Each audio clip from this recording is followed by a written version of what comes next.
Okay, we er on the, yeah, okay. Så jeg vil gerne sige velkommen til det her webinar med Christian McNeill fra Skotland, som har været sød nok til at ville deltage i en samtale omkring afhængighed, set ud fra forskellige perspektiver. Jeg har lige snakket med hende i forbindelse med de første minutter her, inden vi startede, og det som jeg kunne forstå på hende er, at hun har haft en karriere som advokat og som dommer, men besluttede for 5 år siden at kaste sig over de 3 principper. Hun var meget tilbageholdende, da jeg sagde til hende, jeg synes, det var en fantastisk modig beslutning, men det var tilsyneladende noget, som lå hende så meget på hjertet, hun ikke kunne lade være. Jeg har glædet mig meget til den her aften, simpelthen fordi afhængighed fylder meget i min optik. Det er en af de hovedpunkter, som jeg beskæftiger mig med. Og i den forbindelse, så synes jeg, det er rart, at vi har haft de her forskellige webinarer, som har kastet noget forskellige lys over det. Og med de her ord, så vil jeg give ordet videre til Harry, som vil komme med en mere formel introduktion af Christian McNeill. You're on, Harry. Before I introduce Christian, Christian O, could you maybe help me understand something? I forgot to ask you this before. What is the addiction with alcohol and drugs scenario in Denmark like? I forgot to ask you to tell me that. Could you just? Well, what we use the scenario in Denmark is pretty much the same, the global scenario, because most of the traditional treatments in Denmark are very much based on Bill Wilson's AA program and the 12 steps. And there are really very few alternatives to that. So also I think that drug addiction are equally based on a similar system. So I think that the global approach with Bill Wilson really is also part of the Danish. So I don't think we are very much separate from anything else. How about is it a big problem in Denmark or a little problem or? Well, it is a problem that is not very much talked about. It is a problem. Yes, it is a problem, and it is a problem in the workplaces also. But it is a very low-key problem because you see, it's a matter of priority in Denmark. Integration is a much bigger problem. So a lot more emphasis is put on integration problems than on addiction problems. Okay. So it's a little bit of where does the new papers, press, etc., want to put their emphasis. Okay, great. One of in North America, and I assume, I'm not sure about Scotland, but in North America, it is a huge problem, and it's a very high in the profile of people's minds. Almost everybody has been affected by someone being addicted to alcohol or drugs in North America. Plus, it has wiped out cities. The opiate crisis has wiped out cities where doctors have overprescribed prescriptions and so on. So it's part of the national front of what Canadians and Americans are talking about. And I would call it, without a doubt, the #1 social problem in the world. And I have noticed that drinking in Denmark is considered part of the social fiber of the country, but my own friend who passed away recently was a very big drinker, and it was an interesting experience for me. I forbade him to have more than 2 beers while he was with me, and he always insisted. It never bothered him a bit, but it did. So one of the interesting things that Christian O brought up was the relationship of the 3 principles to the 12 steps. And in this context, I was very prejudiced, opinionated without being aware of it in my own mind. And these two have really helped me to understand, to find a more gracious way of looking at AA and the three principles. Christian O has really helped me with my words and my tones and my confrontation, because I'm writing a book on it called Sydney Banks and the Three Principles, an evolution in addiction recovery. And Christian M has really helped me. She has a very beautiful way of seeing the two worlds together. And her dream is the same as my dream. She would love for the three principles to penetrate and evolve the 12 steps, where she could see that it would be a much more pure offering to the people and offer more help to them. It's a dream, I guess, that she and I share together. And of course, we would as well love people who are not in 12 steps to take a look at the three principles. But without a doubt, the 12 steps is the most successful up to this time, and very, very loyal people to it. Would you agree with that, Christian M? Yeah. Yes, definitely. Oh, sorry. Just anyway, I'm going to read. Let me read this, because so in my book, which I have the first 2 chapters written. Anyone who wants a copy, I'll be glad to send that to them. This is Christian M's contribution to my book, and I put it in not because I like her, I like what she said, and that's, there are estimates of 1 to 2 million people sober worldwide via AA. What Sydney Banks saw seems to be the next evolution. Bill Wilson in creating the 12 steps was doing the best he could to describe what happened to him while borrowing from the Oxford movement. And in fairness, virtually everyone I have come across in AA is having a much better life with a spiritual core than they were previously. However, the missing link, which Sydney Banks pointed to so clearly, was that at our essence, we were never broken, and that the entirety of our distress is always coming from thought in the moment. That last bit is certainly not fully grasped in many AA meetings, though there are hints in the literature. If Sydney Banks' work really took hold in the 12-step, as well as for those still experiencing addiction, the spread could be huge. Christian M. McNeill, 2 L's, by the way, since I missed that, Elements of Wellbeing Transformational Coach and 3 Principles. She is a former lawyer living in Glasgow, Scotland, and is 29 years sober. She stumbled across the 3 principles at the start of 2011, which affected her life as much as getting sober had. So I thought that was beautifully written by her. And also can you feel the harmony between those worlds? And that's something I struggled with immensely. So Christian, go ahead and, say a few words. Sure, thank you. It's an honor to be asked to join you tonight. Yeah, and I think what you just read, Harry, is probably a transcript of something I said on a just spontaneously on another webinar.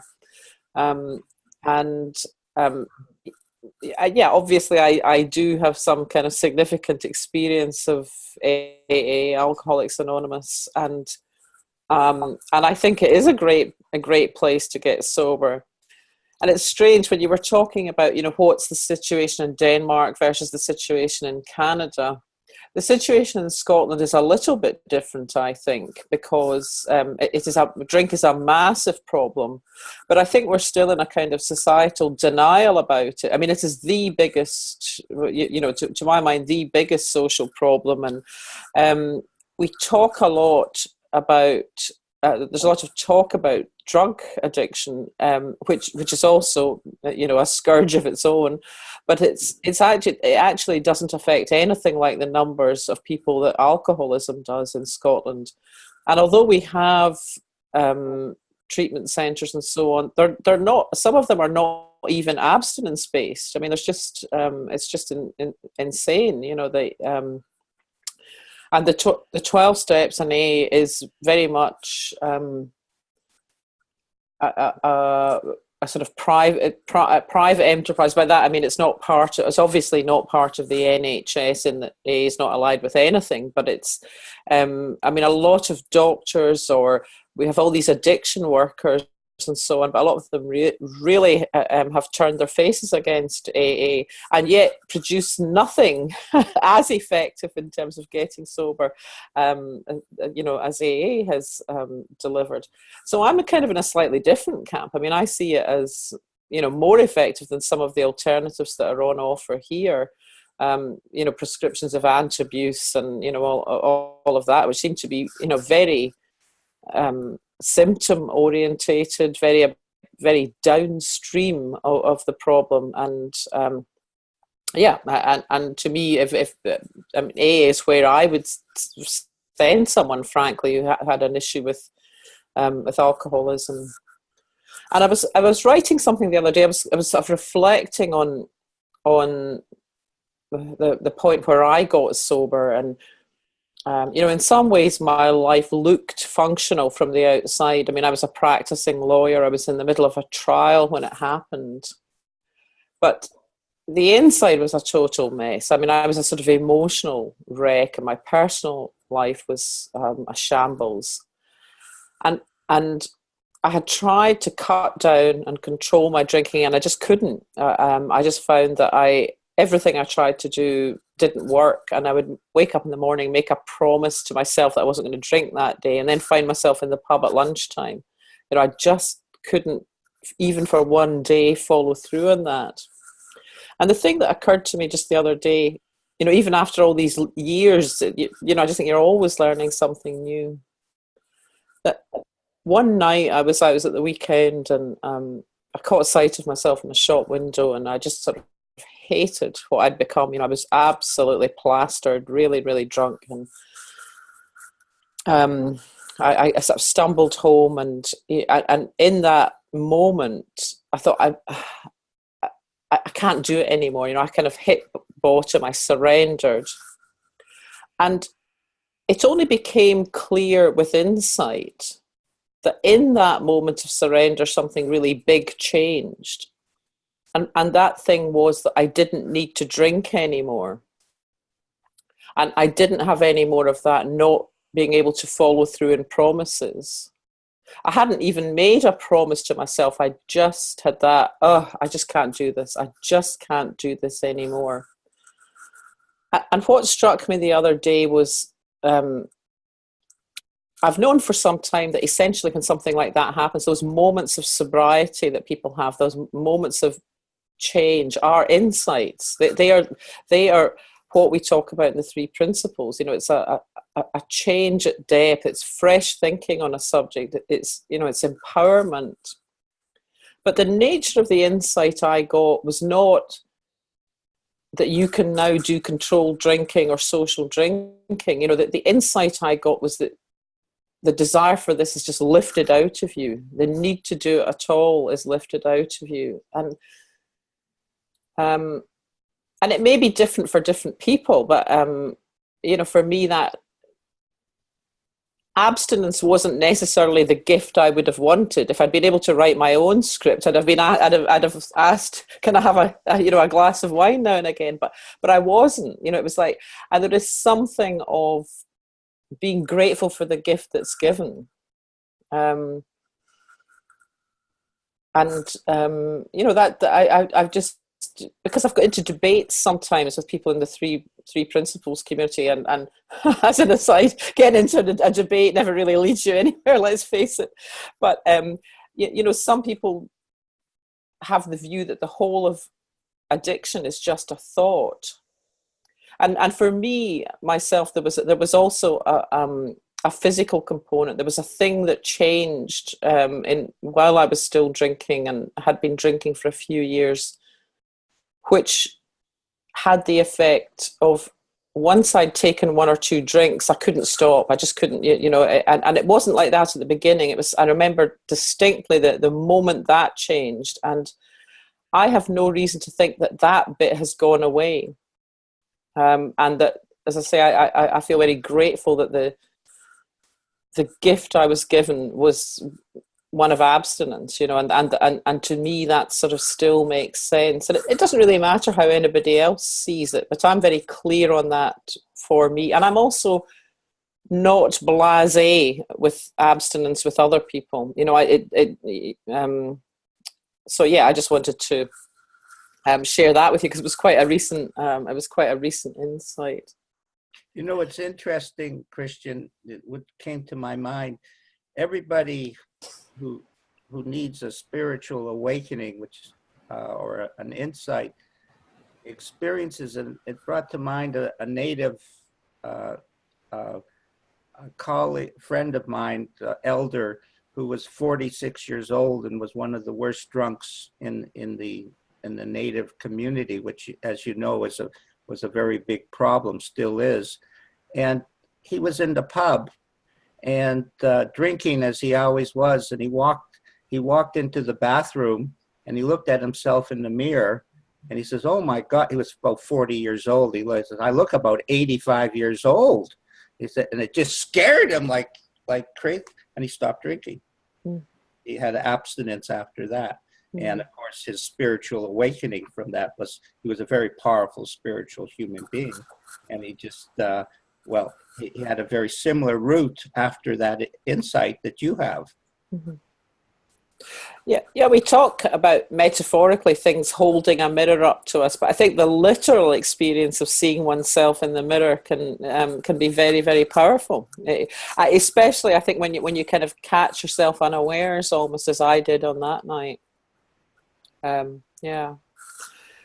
to kind of fast forward from there, I've been sober for a long time now, and I've had children in sobriety and raised them, and they've now graduated from university, and it has been a wonderful journey. But I was certainly always struggling. I was still searching, like you, Christian. I had all the self-help books, which have now gone. And I've got a whole different section of books in my bookshelf behind me. Although I see the Course in Miracles is still there. Anyway, I just had lots of trouble, lots of issues in lots of areas. And you read something, or you said something earlier at the start of the call, Harry, about how I thought the three principles could kind of combine with AA. And I don't know if that will happen, because AA has a very distinct, set of traditions about being autonomous and so on. But I think what has happened within AA is that it's been influenced by the sort of psychotherapeutic model and the model of brokenness. And I don't think the early guys were banging on about our defects to the same extent. The idea was that you did the steps in one afternoon, and then it was a bridge to normal living. And then you went and, lived your life to the full, happy, joyous and free. And that wasn't what I was... that wasn't what I was seeing. It wasn't what I was seeing amongst my peers. I could be in a group of people who were also, a long time sober, and they all seem to have similar problems. Some of them more so, long-term problems with issues with work and underachieving, debt problems, relationship problems, all of that. I thought there's something here that isn't, jiving. And so when I came across the principles in 2011, at the start of 2011, just like you, I think it may have been before the call recorded, Christian, but you were saying you heard something and you knew that you had stopped searching, you knew that you'd found the answer. And that was it for me as well. I knew that I'd found the answer. And some of this I'm much more able to articulate with the benefit of hindsight. I had a very strong sense of that at the time, but I suppose you only know that it's definitely true once it develops over some years. But one of the biggest things was just the sense that I am not broken. you know, I can just chuckle that I'm not broken. That is not denial of the fact of having had an addiction to alcohol. It's not denial of the things that occurred during, you know, my drinking, but fundamentally getting that at core, in my essence, I was not broken. I had never been broken. It was just immense. It just sort of changed the game completely. And I was no longer striving to kind of re-knit myself. You know, I was no longer striving to make myself whole. And that immediately took a lot off my mind. And there was a very simple little illustration that they did on that first weekend.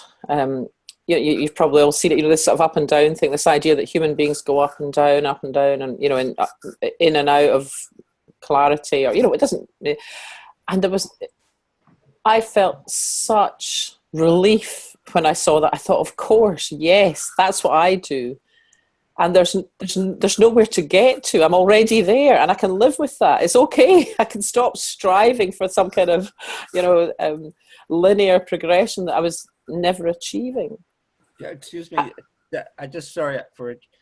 Mm-hmm. You bring a very important point with the recovery programs with people who are doing the 12 step, and so they're very serious. It's a very like they're really working hard at trying to get rid of something that they hate.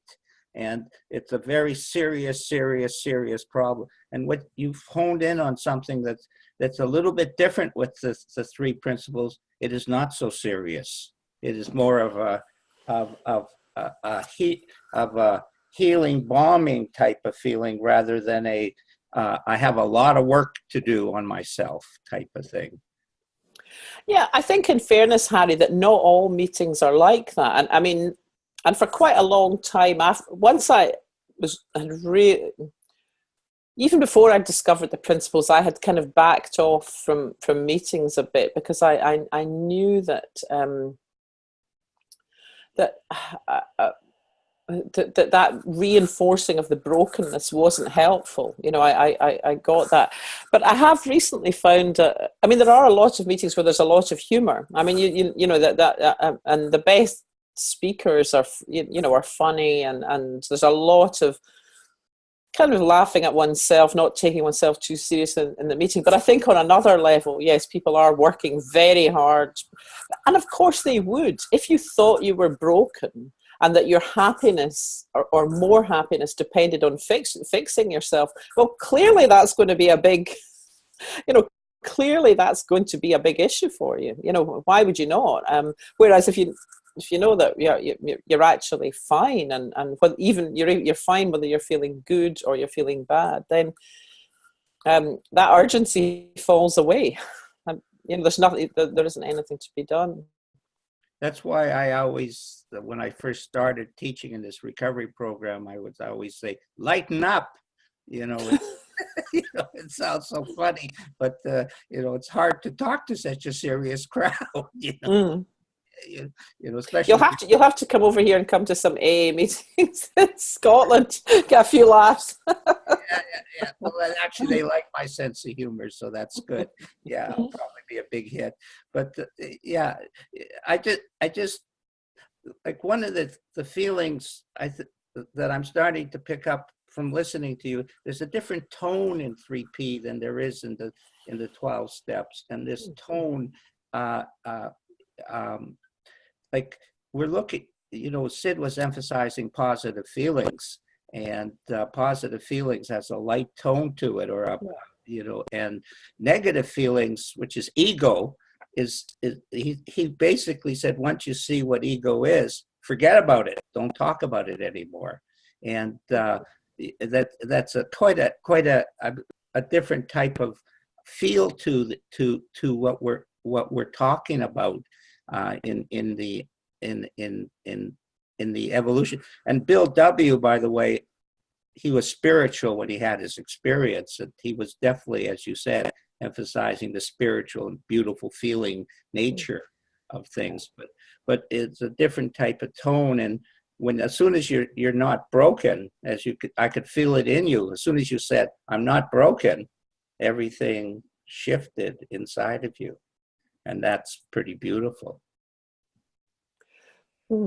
Thank you. I was just going to make one other point, which again, I've had some insight and clarity about very recently, and it was to do with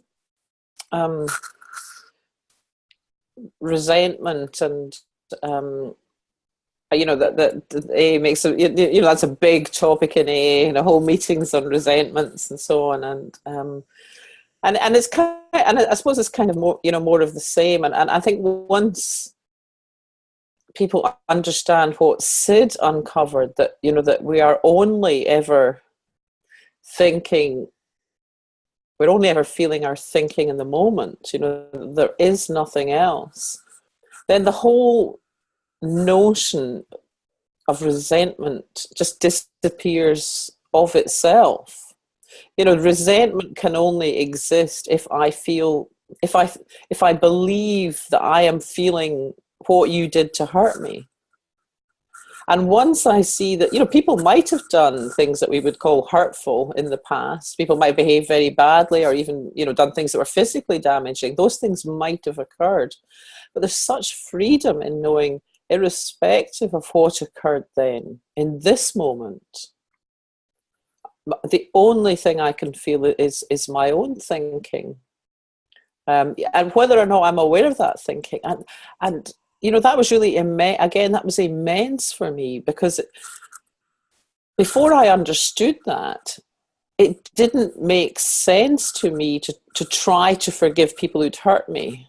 I mean, that just felt like sort of, doing myself down. It just felt ridiculous. Why? What was the what was the point of that? But once actually whatever they did, it has no power now. The past has no power in this moment. The only thing that has power in this moment is the gift of thought running through me. That it's something, I'm dealing with something completely different, and it's so much sort of resentment and hurt and confusion from the past just melted away. It just no longer made sense.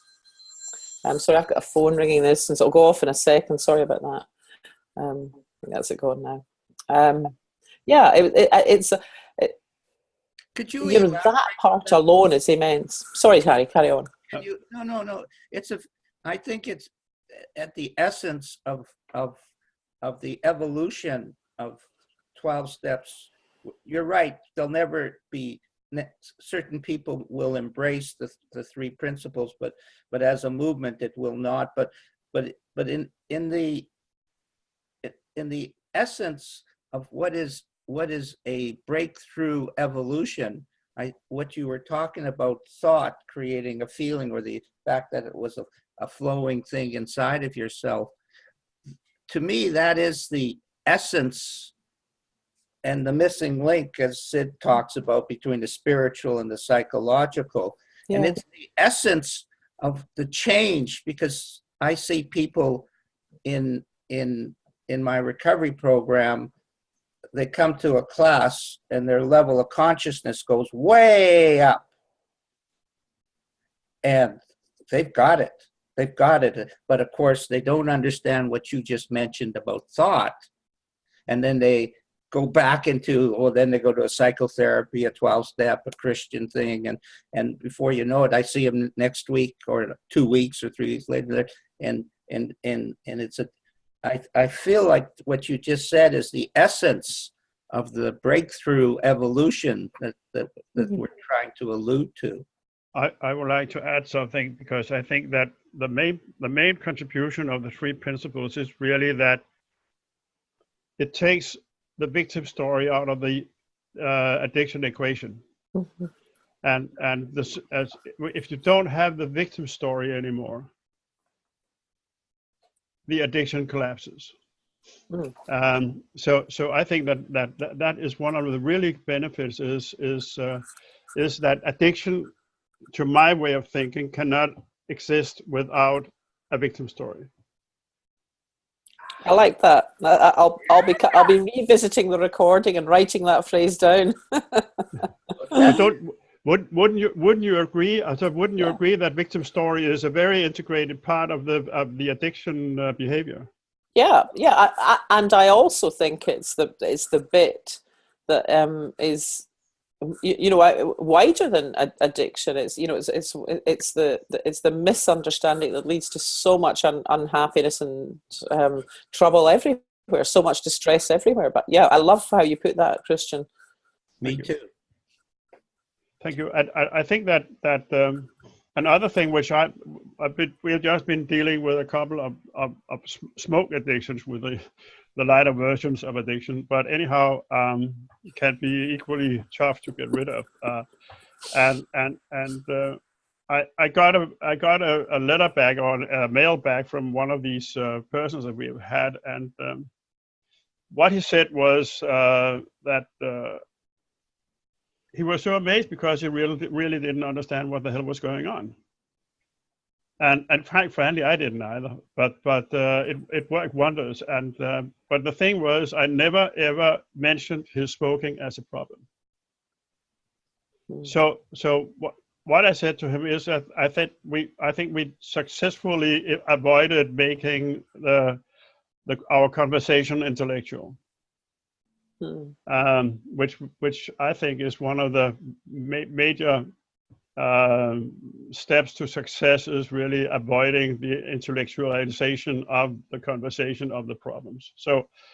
So we were talking about anything else, his perception of life, everything else, and suddenly suddenly everything fell into place for him. And he said, I have had a few thoughts of smoking, but it has been nothing to worry about. Lovely. Yeah. So I was just going to say, Suzanne, I'd love to. I don't know if you've. I don't want to put you on the spot if you don't want to contribute, but I would love to just hear from you briefly. Sorry about the internet. It just went just a minute ago. Doesn't matter.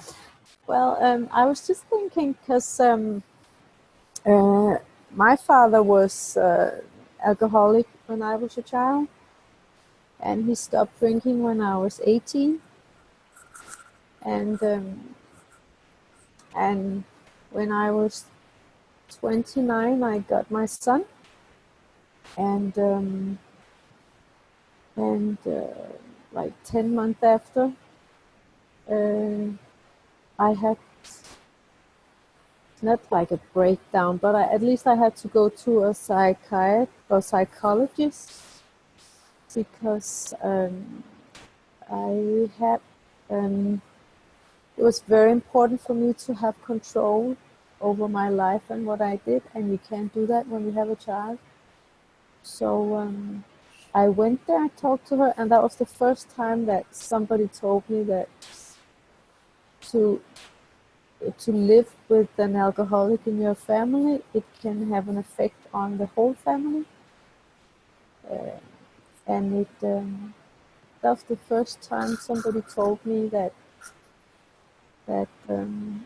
some of these signs or the behavior I had a link to the fact that my dad had been an alcoholic, and that the whole family had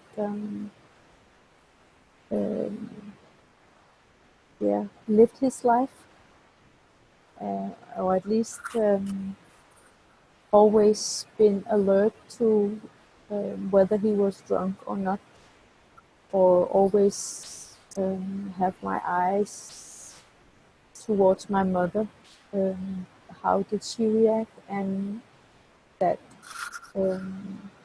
we were 3 kids, and that always to make sure that there was no problems or no troubles between us or in our lives. We were always doing the best we could, not making any troubles so that that would bother them.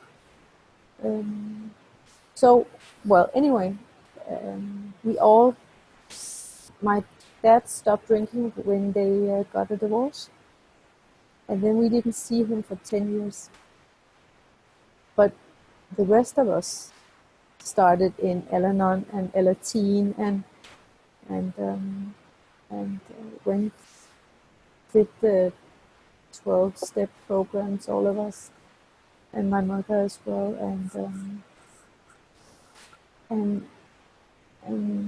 today I don't feel like that I'm a victim of the story that I had a father who was an alcoholic, and the whole family is very fine today.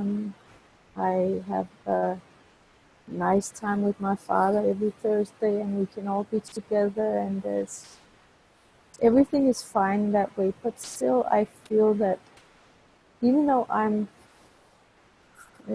trying to bring the 3 principles into my life, I still feel that I have behavior that is related to the way I grew up.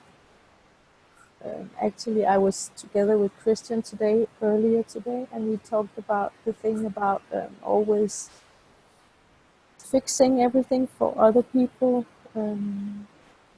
always wanting everything to be very perfect, and like kind of forgetting myself and all this. And sometimes I'm like in kind of a dilemma, because on one hand I know that this is just my thoughts, but still they are coming on to me with like 100 kilometers per hour. So that's how addiction has been in my life. And my sister, she's still going to Al-Anon, and I think she's been going there for maybe, I don't know, 25 years or something like that. But I stopped after maybe 5 years or something, because I thought that I wanted to do something else. So I have been doing the Courses in Miracles for many years, until I found 3 principles. And it's still new to me. But I'm sure that it's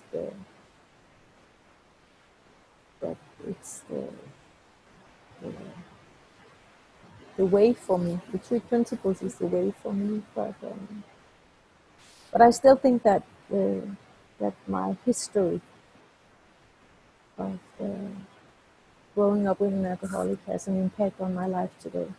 So how do you see it, Christian?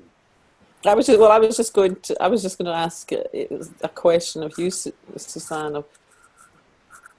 Could you be open to the possibility that your history has absolutely zero power on your life today, except insofar as you think it does? Mm-hmm. And could you also be open to the possibility that one can get that intellectually, one can get that at a superficial level, but there's also the possibility of it sinking to a deeper and deeper insightful level without you having to do anything? And as that happens, as that insight into the truth of the fact that feelings are being created inside, and with that insight comes relief. Because if you think about it, the past doesn't exist anymore. That's true. It's literally a known thing. But we can conjure up, and it happens completely innocently and unbidden. We can conjure up ideas and thoughts about the past, and much of that conjuring up is happening below the level of awareness. Mm-hmm. And the only thing that we're aware of is the feelings in the moment, the behavior in the moment. Mm-hmm. But it's my suggestion, if you're open to it, would be to just just very gently continue to look in that direction, be willing. I don't mean look in the direction of the past, but look in the direction of that in this moment, right here, right now. Each of us is simply feeling the reflection of the thought that's coursing through us. The divine gift of thought is coursing through each of us. providing each of us with an experience of life.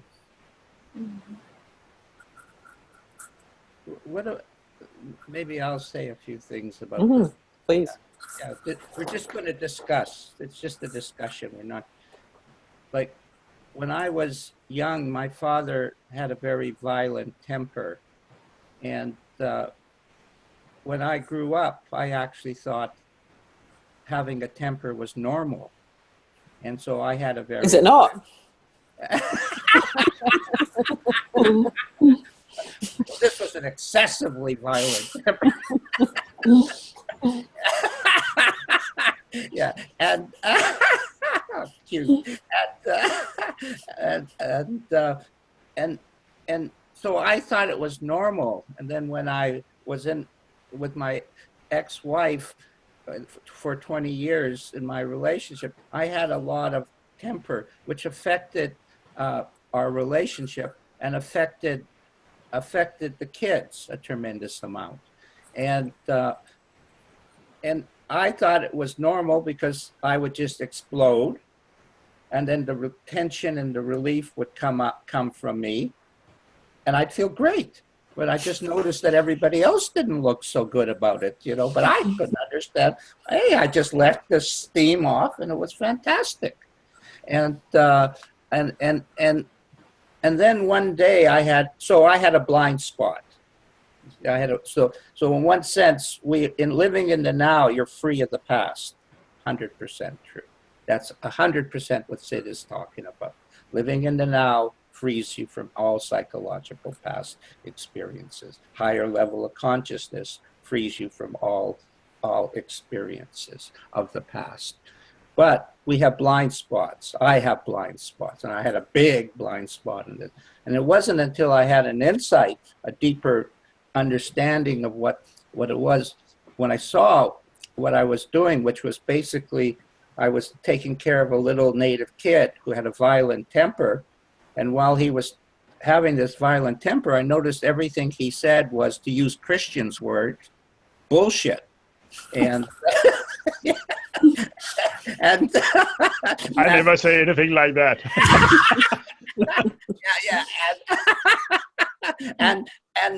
And I said to myself, I wonder if when I'm angry, everything that I say is bullshit.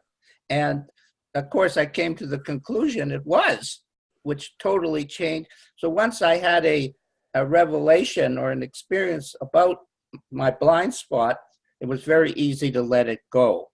And these hurts and stuff we have, we have blind spots in our makeup. And of course, we don't know where all these thoughts are coming from. I mean, I don't have any clue where they just pop up when they pop up, and they don't ask my permission. They just pop into my consciousness and so on and so on. But as you have a deeper understanding, what Christian was alluding to, how the deeper understanding, it answers those questions for you. And in the end, Suzanne, only you can answer that question for yourself, honestly, you know, and I know you. And part of the problem with the three principles is people like yourself, and I'm just using it as a metaphor, not you specifically. You have a beautiful feeling. We had a beautiful talk. And you have a very beautiful, I'm going to use the word spiritual feeling inside of yourself that you acknowledge and so on. And then this other stuff happens, and then you doubt it. And that doubt is really the thing that takes us away from the pure understanding. And I lived in doubt. I came from Salt Spring with Sid Banks, and I lived with doubt for 45 years. You know, so even after my experience on Salt Spring, I had lots of doubt, and it's our job to get rid of that. You know. What I just was thinking about is that I can perfectly understand what you're saying, and it's like when I get intellectual about it, I start thinking about that the way I grew up has an impact on my life, because that's the easiest way. That's what I know. But this about listening, this about that there is only the now. That is so new to me. So I have to let that grow inside me. And like, look there, look in my heart, look in what I am already, but is new to me. Instead of using my intellect, because I have always been up here in my head. That's why I have so much headache always. Because that's just where I'm used to be. I have to go down here in my heart, because that's where the answer is. So I understand what you're saying, and I have to remember where to listen. Harry, I just thought of something. I wonder if I could share this. And my dad, growing up, was, I mean, he was a great guy, and very, very gentle, very warm. But he had a terrible temper. But the funny thing was, quite early on, he said to me, he'd lost his temper with me, and we'd had a big row, and then he said, we were having some kind of resolution afterwards, and he said, do you know what, sometimes a good fight clears the air. And I'm not putting that forward as a truth, but his losing his temper is not something that was remotely traumatic to me then or now. And what I'm trying to illustrate is, I'm not suggesting losing your temper is a good thing or shouting is a good thing, but it is in fact, like everything else, a neutral thing, but for the thought and judgment we put on it. And I actually came into AA through Al-Anon, and I'd also been told over my lifetime, that you've got all these things in your past which account for for why you are the way you are. And I think there's something of, the people giving that advice are, they're doing the best they can, but I don't think it's a truth. I think it's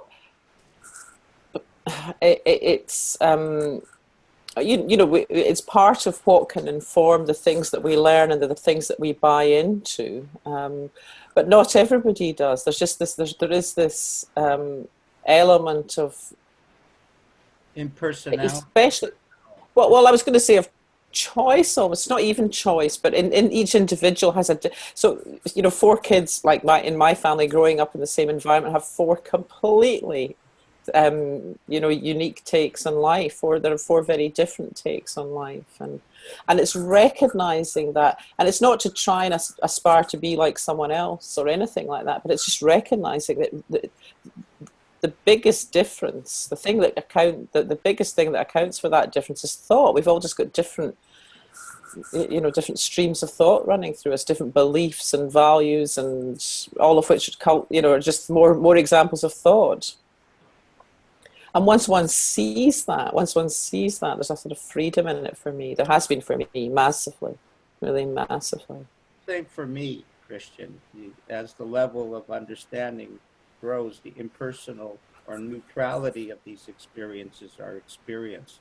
In reality, one of the greatest joys in my life is the fact that all kinds of things that I reacted to negatively in the past have washed away. I just watch them and take them as a learning experience of neutrality.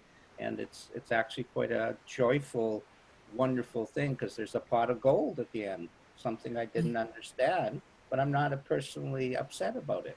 And I love that.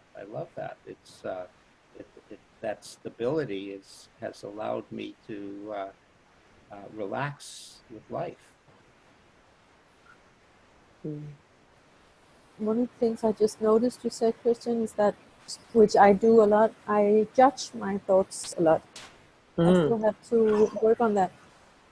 Just leave them, like you say, Harry. Just leave them. Yeah. I think sorry. No, I just think I follow them and I judge them a lot. Yeah, that's actually the problem. The experience of it is actually spiritual or beautiful. The judgment of it is actually the past, or Yeah. the intellect, Yeah. and that's Yeah. so that's actually all I'm experiencing, to be gracious with life, because I'm not doing that. And you could see the wisdom of the simplicity of that. That's very simple. You don't do anything. It's a nice insight. It's nice that you saw that, Suzanne. And to my mind, judgment and criticism and comparison are disproportionately distressing. So what you can feel, can feel a wave of jealousy or a wave of anger or disappointment. But when I start to get into judging and comparing and putting myself down and criticizing myself, that's much worse than the sort of grosser thought feeling.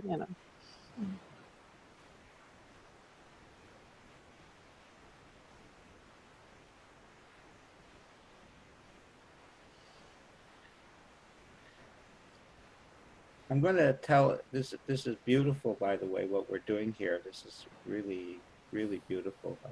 I've learned a lot already. I'm going to tell.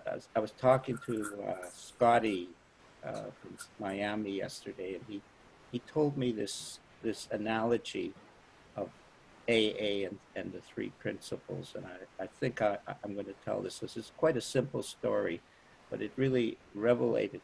He said there was a lady who was deeply embedded in alcoholism, and her mind was racing like a river, and she needed something to go, and she went to AA, and it was like a log, and she grabbed hold of that log, and it saved her life. And later, 2 or 3 years later, she's walking on the beach, and this log is chained to her. And then she came to the three principles, and she let go of the log.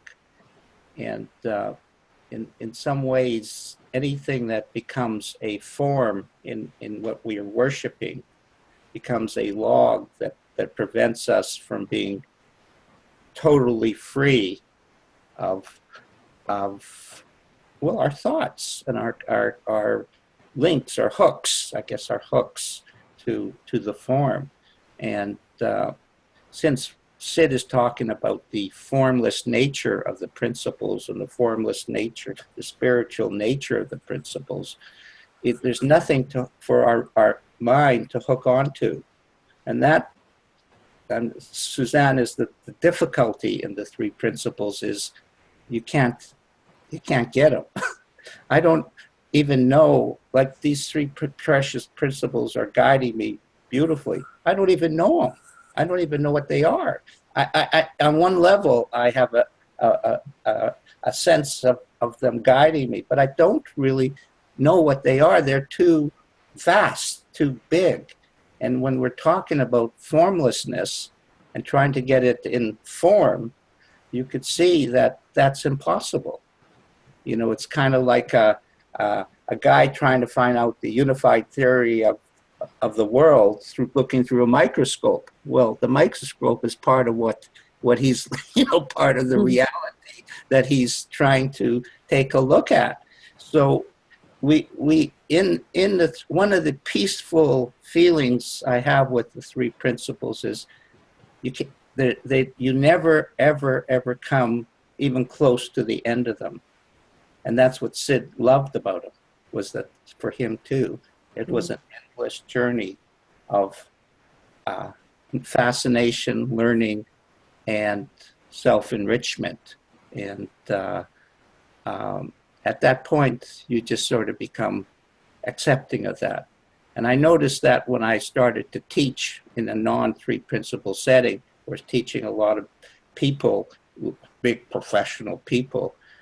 There came a point where I just knew I could do it. I simply didn't really know what it was to be a professional, but I just knew I would have an answer for the question that they had, whatever it was. And, or I would say, I don't know, but we sit in neutrality. in everything in life, and this neutrality frees us from this Mr. Noisy up here. You know, and I can feel what you were talking about, Christian O, about the victim story. You were 100% correct. The victim story is obviously up here. Mm. Yeah. But there's another thing which I think is a challenging part of being a 3P practitioner, where you really have to be very clear about it yourself. That is, no practitioner will ever be able to take credit for the transformation he is making in other people. And that's very hard to swallow because you think you are doing a very good job, but really what you are doing is really facilitating change. You have got nothing to do with it. What you can express your own, feelings, you can express your own experiences, and that where the ball stops. And I think that really, to me, is the ultimate. The ultimate in sharing is that you share really without having to be acknowledged, without needing to do anything, because there's nothing that you can credit yourself for. And I really love that part. Beautiful. That's a very important point.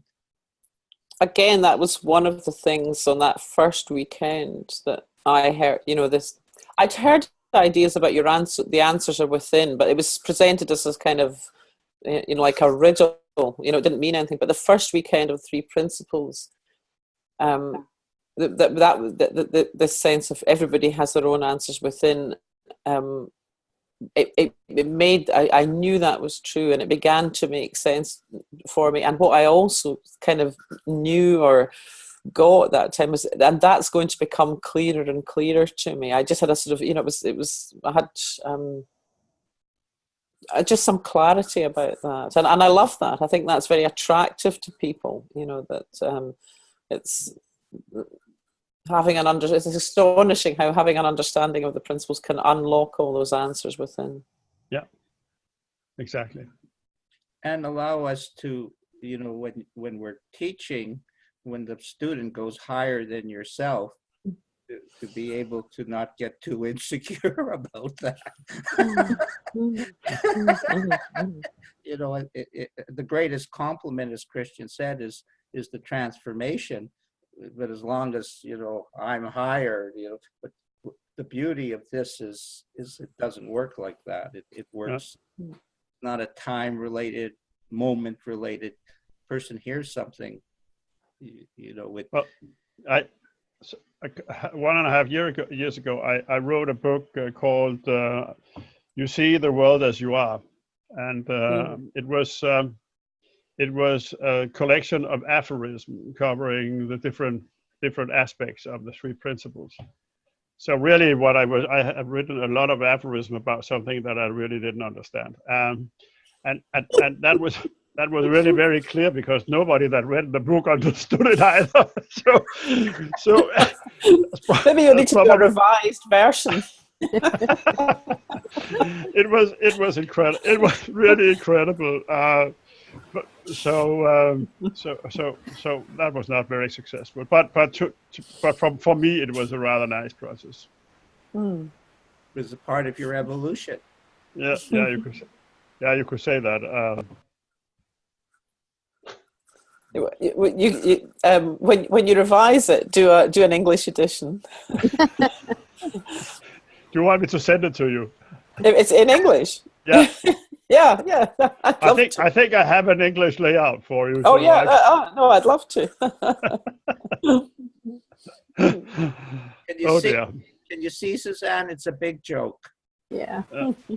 Thank you for your honesty anyway, Christian O. You're welcome. It's just because I find it so incredible. idiotic and in many ways ununderstandable why I did it.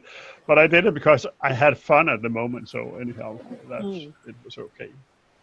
And writing, like I've experienced this, the book is actually teaching me, the book I'm writing is actually leading me into brand new, it's actually writing me rather than I'm writing it. Funny experience, because I it's the first time I've actually allowed that to really happen. And it is very rewarding. Yeah, very personally rewarding. Maybe, Christian, you could maybe do a little sum up of something that's dear to your heart and so on, because we're coming to, I guess, a little bit closer to, there's no time limit, by the way, on the show, but yeah. Sure. I don't know if there's anything that I can. So I guess what's dear to my heart is this understanding. I mean, it's just well, maybe I'll finish with this. Another thing that people are encouraged to do in AA, and again, I don't think it's directly out of the literature, but it's one of those things that's evolved, is to do this gratitude list.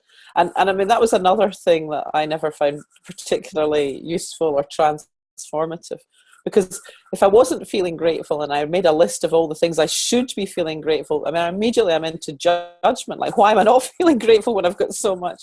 But what I have now, and I think it was always there to some extent, but I didn't really notice it. I didn't have eyes for it. But what I have now, probably every day, virtually every day, sometimes many times a day, is I'm just going about my business, and then I have this absolute bubbling up of gratitude, just thinking, oh, I love my life. I love my life. And, my life is actually quite ordinary. I mean, it's not, I don't get into my Lamborghini as I say that, I have an old Toyota. But it's just that spontaneous gratitude is so indescribably wonderful.